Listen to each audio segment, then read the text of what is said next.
My name is Shawn Harrison. I represent District 60, which is the northeastern portion of Hillsborough County. It makes up the communities of Temple Terrace, Lutz, and New Tampa, which is a sort of fast-growing, dynamic portion of the city of Tampa.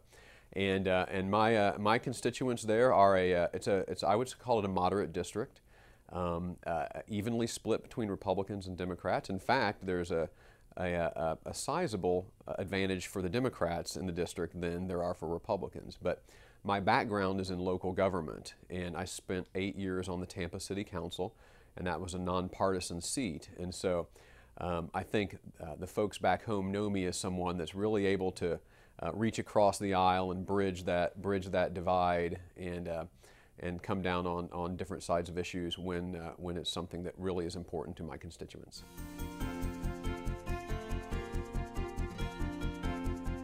I'm a healthcare attorney by trade. I'm a University of South Florida undergraduate grad and a University of Florida law grad. And my practice is primarily in representing long-term care facilities in their commercial matters. And my wife also has a small business that's sort of related to that, and so we have a great deal of background in healthcare. And I have focused to some extent some of my efforts this past session on some healthcare issues. I serve on the Judiciary Committee. I serve on the Civil Justice Subcommittee, Agriculture and Natural Resources, Energy and Utilities, and HHS Access.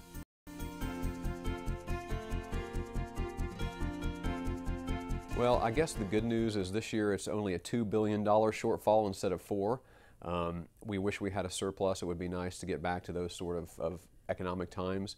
I think the challenge this year will be to find cuts that we can make that don't really now start to implement or start to affect things like public safety, because I think last year we cut just about as much as you could possibly cut while still keeping intact public safety and some of those very basic governmental services.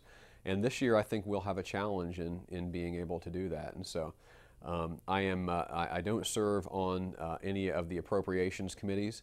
And I look forward to when these matters hit the floor, being able to vote on them. But I'm not really aware of how they're going to try to close that hole this year.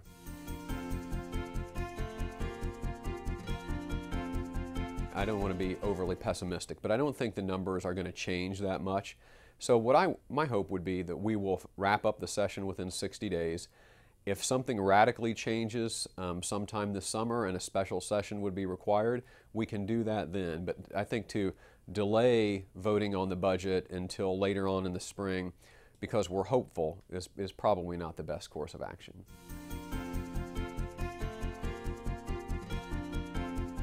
The process has been fascinating to be a part of. I watched it 10 years ago when it happened, and it really has been a great experience and an honor to be involved in it, because this is something we're required to do by the federal government after the census, and so it's really been neat. Now I wasn't on any of the committees, but I did attend a meeting when the committees met in Tampa, and just to have the public engaged in this process like this, it really is what government is all about, and so that's been fun. So how does it impact my district right now? My district doesn't change very much. I only had to lose 5,000 people. My district didn't grow quite as much as some of the surrounding areas of Hillsborough and Pasco County did. So there's not a whole lot of impact on me. This is something that I would very much like to see happen this year if we can make that happen. Based on my prior local government experience, I have developed a great deal of respect for our law enforcement community. And if you've never attended the funeral of a police officer killed in the line of duty, I can tell you there's nothing more moving than that. And I wanted to do something where we could try to assist the surviving spouses in some monetary way without relying on contributions or things like that, their pension benefits or those sorts of things. So what this bill does is it grants an exemption from paying taxes on the homestead of a surviving spouse of an officer or a firefighter or any first responder that's killed in the line of duty. And this exemption would apply until that spouse remarries. And there's not a fiscal impact to the state. There's no fiscal impact to the state because these are all local government taxes that are being paid. So there's a small fiscal impact to the local governments, and these are only homesteads, remember. So it's not great, and thankfully the number of people every year that this would apply to isn't very large either, probably less than 20 per year.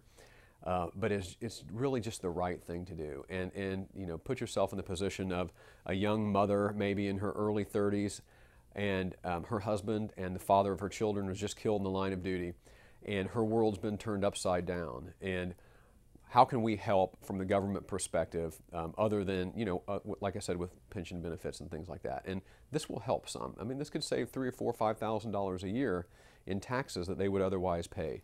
And I hope that we can get the bill heard. I hope we can move the bill. I am confident I will have absolute unanimous bipartisan support with this bill, and I sure would like to see it happen.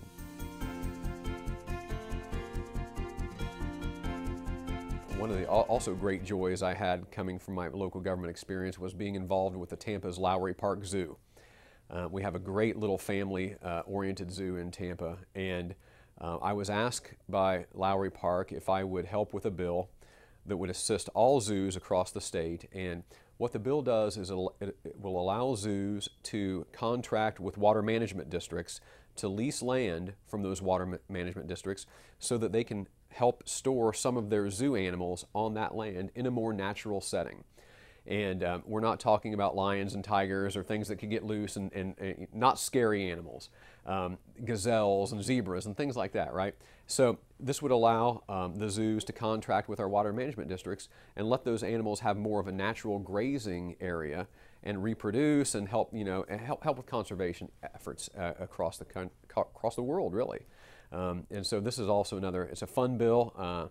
I think I've got a fairly good chance of getting somewhere with it. Its first committee reference is Agriculture and Natural Resources, which I happen to serve on.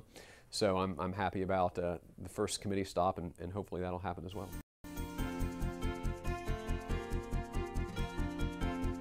It really is an honor to be able to come up here and represent your friends and neighbors and the folks back home. And we're dealing with some pretty difficult issues, some pretty meaty issues up here in Tallahassee. And it's been an honor. My first session, I've got that one under my belt now. We've learned a little bit, and I look forward to continuing my service up here. It's really been fun and a fascinating thing to learn about Tallahassee.